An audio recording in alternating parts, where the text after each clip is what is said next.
Hello student, good morning. आज हम पढ़ेंगे संयुक्त वर्ण यानी कि जॉइंट लेटर ग। वर्ण का मीन्स आप जानते होंगे। वर्ण मतलब आ से अनार से आम से लेके स्वर और व्यंजन होते हैं। उनमें जो वर्ण होते हैं, उनमें जो लेटर्स होते हैं, उनको हम वर्ण कहते हैं। जैसे क ख ग और अ आ ए, और इनके भी अलग अलग भागों में इनको बांट रखा है वर्णों को, एक स्वर और व्यंजन। ठीक है, तो अब यहाँ देखिएगा बच्चों, कुछ व्यंजन सम्मिलित रूप में भी लिखे जाते हैं और कुछ संयुक्त व्यंजन कहा जाता है। यानी कि सम्मिलित मतलब मिला के लिखना। कुछ व्यंजन ऐसे मिल जाते हैं ना, सम्मिलित होने यानी मिलना। ठीक है, तो लिखे जाते हैं तो उन्हें हम क्या कहते हैं? संयुक्त व्यंजन कहते हैं। क्या कहते हैं? संयुक्त व्यंजन। मैंने बताया था वर्ण दो प्रकार के होते हैं। एक तो होते हैं व्यंजन और दूसरा होता है स्वर। तो स्वर और व्यंजन, ठीक है। जो स्वर होते हैं हम उनकी क्या होते हैं? व्यंजनों पे मात्रा लगाई जा सकती है। उनकी हम क्या करते हैं? व्यंजनों पे मात्रा लगाते हैं। ओके, अब यहाँ देखिएगा श को हम कैसे पढ़ सकते हैं? श का जो श है वो कैसे बनता है? ये बोल रहा है कुछ व्यंजन सम्मिलित। व्यंजन यानी लेटर्स होते हैं, जो व्यंजन कॉन्सोनेंट्स लेटर्स, जो व्यंजन हैं, इनके जो वर्ण मिलके क्या बनता है, यानी कि रूप में लिखे जाते हैं। ठीक है, उसे संयुक्त व्यंजन कहते हैं। जैसे अब ये श बनेगा तो श कैसे बनेगा? क और श से मिलके श बनता है। क और श से मिलके क्या बनता है? श। अब यहाँ देखो त र, तो यहाँ पे बोलेंगे त र, त नहीं बोलेंगे, हम बोलेंगे त र। तो यहाँ पे त और र से मिलके हमारे क्या बनता है? त्र शब्द बनता है। ठीक है, जण, तो यहाँ पे क्या बनेगा? जण अन, तो यहाँ पे ग बनेगा। ओके, फिर यहाँ श र, तो श और र का श्र बनेगा। श र श्र। ठीक है, र श्र, और इसको बोलेंगे श श का श कश श। ओके, नेक्स्ट देखिएगा, इसके अतिरिक्त भी कुछ और संयुक्त व्यंजन होते हैं। इनके अलावा भी कुछ और संयुक्त व्यंजन होते हैं। जैसे ल बन के बनता है बिल्ली। ओके, तो त बन के बनता है त। ओके, स त बन के बनता है स्त, सत्त, स त। ठीक है, तो अब यहाँ बनेगा स्त बनता है, तख्त बनता है ल। यहाँ पे संयुक्त व्यंजन के कुछ अन्य उदाहरण भी दे रखे हैं। संयुक्त व्यंजन का मतलब होता है जो वर्ण दिए हुए होते हैं, क ख ग जो होते हैं उनमें से मिलके ही बने होते हैं। ठीक है, अब क तो यानी कि कप, पक्का, चक्का, च यहाँ च, तो यहाँ सच्चा, बच्चा, ब तो यहाँ पे गुब्बारा, डिब्बा, न ल, न नन, अन्न। ठीक है, और ल तो ल, जैसे दिल्ली, बिल्ली, प तो यहाँ पे छप्पर, अप्पू तो अप्पू आ जाएगा। ठीक है, अब यहाँ देखिएगा र के विभिन्न रूप भी होते हैं। यानी कि र भी क्या होता है? अलग अलग प्रकार का होता है। जैसे यदि र को आ रहित हो, रहित यानी आ के साथ हो, तो बाद वाले व्यंजन के ऊपर र को इस रूप में लगाया जाता है। जैसे कि मान लो अगर अपन को र और आ मिलके बना होता है, पहले हमें र की आवाज सुनाई देती है। जैसे यहाँ पे देखो स आ र, तो स ये आ तो इसका आ गया। ठीक है, लेकिन इसके पा के साथ में हमें र और आ दोनों की सुनाई देता है। तो यानी कि जिस व्यंजन पे हम जो ये मात्रा लगाते हैं र की, उससे पहले हमें र की आवाज सुनाई देती है। ठीक है, तो हमारे को जैसे सर्प, र की आवाज आएगी नहीं, सर्प, कर्प। ठीक है, अब यहाँ पे देखिएगा, यदि र से पहले कोई व्यंजन आ रहित हो तो उसे र वर्ण में इस तरीके से मात्रा लगाई जाती है। ठीक है, तो यहाँ पे देखिएगा जैसे कि च र अ चर, च र, जैसे चर का अपन बोलते हैं च र क, च र अ, तो ये जो च है र अ, च र अ, तो यानी कि च और र और अ की साउंड सुनाई दे का, चरक। ये आप मान, अब जब अपन नॉर्मल व्यंजन बोलते हैं तो हर एक के पीछे अ का साउंड आता है, जैसे इसमें आ रहा है, ठीक है। तो ऐसे ही अगर जैसे अपन बोलते हैं च र क, च र क, तो यानी कि च र और फिर आ की आवाज आ रही है, तो हम उसे क्या बोलेंगे, चरक। ओके, जैसे स र, तो रप आता है, यानी कि आ का साउंड नहीं आता है जब र की मात्रा आती है, तो स र प, ठीक है।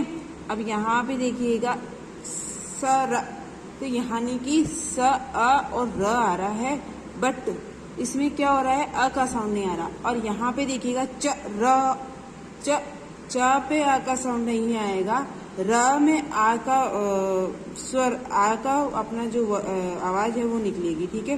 जैसे चरक, ओके, चरक ऐसे बोलते हैं ना अपन, चरक, और इसको बोलेंगे सरप।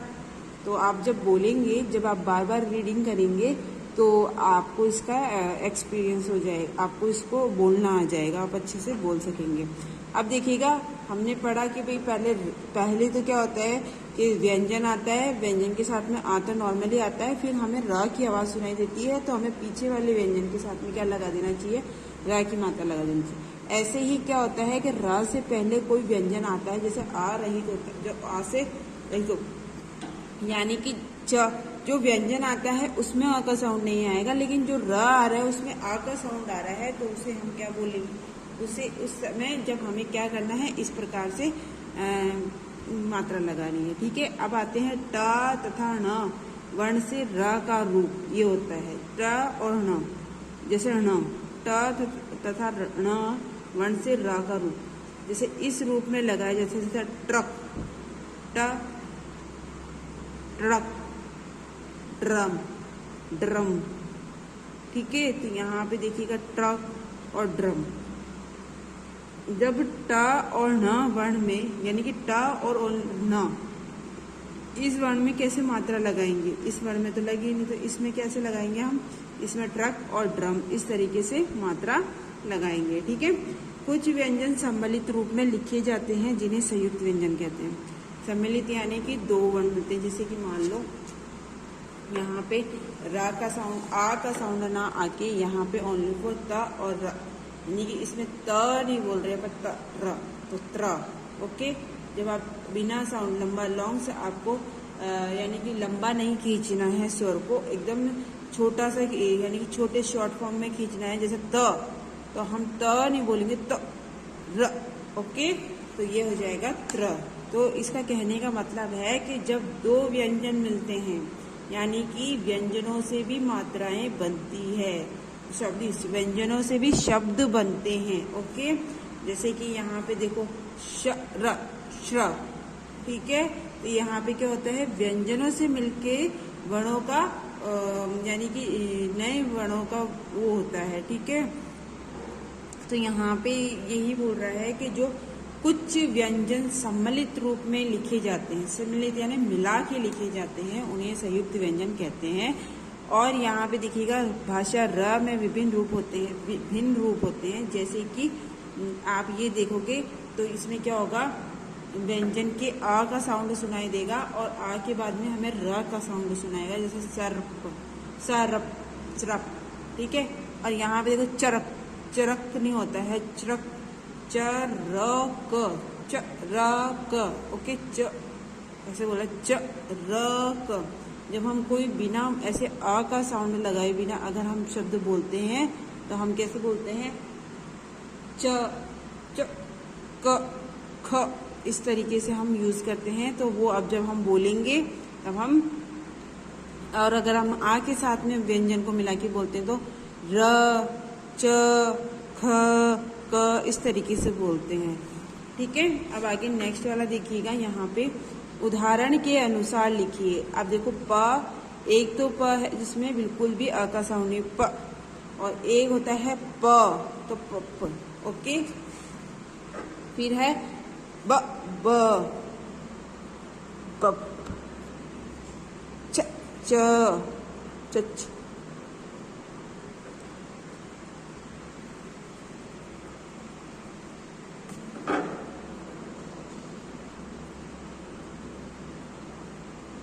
च, फिर है क त, क त,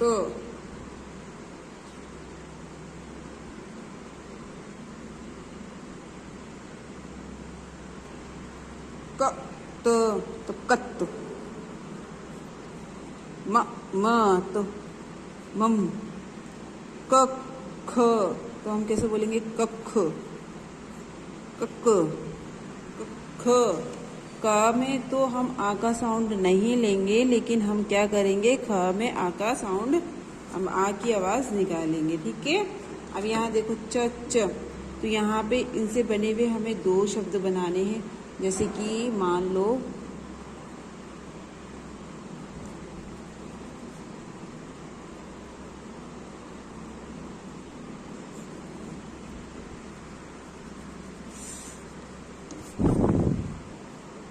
सच्चा,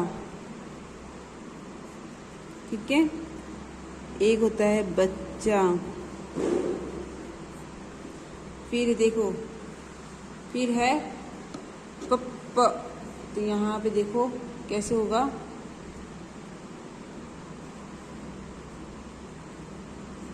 छप्पर, अप्पू। फिर नेक्स्ट वाला देखिएगा प्रकत, तो यहाँ पे देखो अपन कैसे लिख सकते हैं इसको, वक्त, भक्त। अब यहाँ देखिए क्या, ष्ट, तो यहाँ पे देखो कैसे लिख सकते हैं हम, देखिएगा षष्ठी। ओके। फिर होगा षष्ठी के बाद में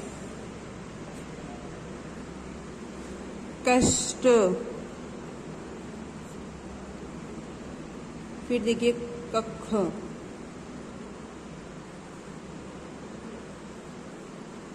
मक्खी। ठीक है। ओके, तो अब हम देखेंगे चित्र देख के। हाँ, तो यहाँ पे देखिएगा चंद्रमा और यहाँ पे चक्र, तो ये क्या हो जाएगा, यहाँ पे चंद्रमा। तो यहाँ पे देखिएगा ये वो वाली मात्रा नहीं है, क्योंकि यहाँ पे अपन जब सिंपल द लिखते हैं उसके बाद में ये मात्रा लगाते हैं। ठीक है, रा। तो चंद्रमा किस में आएगा, इस वाली मात्रा पे आएगा। ओके। फिर नेक्स्ट वाला देखिएगा, आपने पढ़ा होगा, मैंने बताया था ट और जो ड होता है उसमें ये वाली मात्रा यूज की जाती है। तो यानी कि ड्राइवर, ड्राइवर, ट्रेन, ट्रेन। ठीक है। अब नेक्स्ट वाला देखिएगा, यहाँ पे जो हमें पिक्चर दे रखी है उसमें आपको कलर भी फिल करने हैं, कलर भी भरने हैं और उनके नेम भी लिखने हैं। तो यहाँ पे हम इसको क्या बोल सकते हैं, चक्र।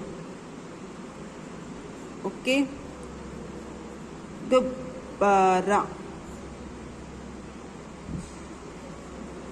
ड्रम, और इसको हम क्या बोल सकते हैं, वृक्ष। ठीक है। तो आपको ये अपनी कॉपी में भी करना है और अपनी बुक में भी करना है।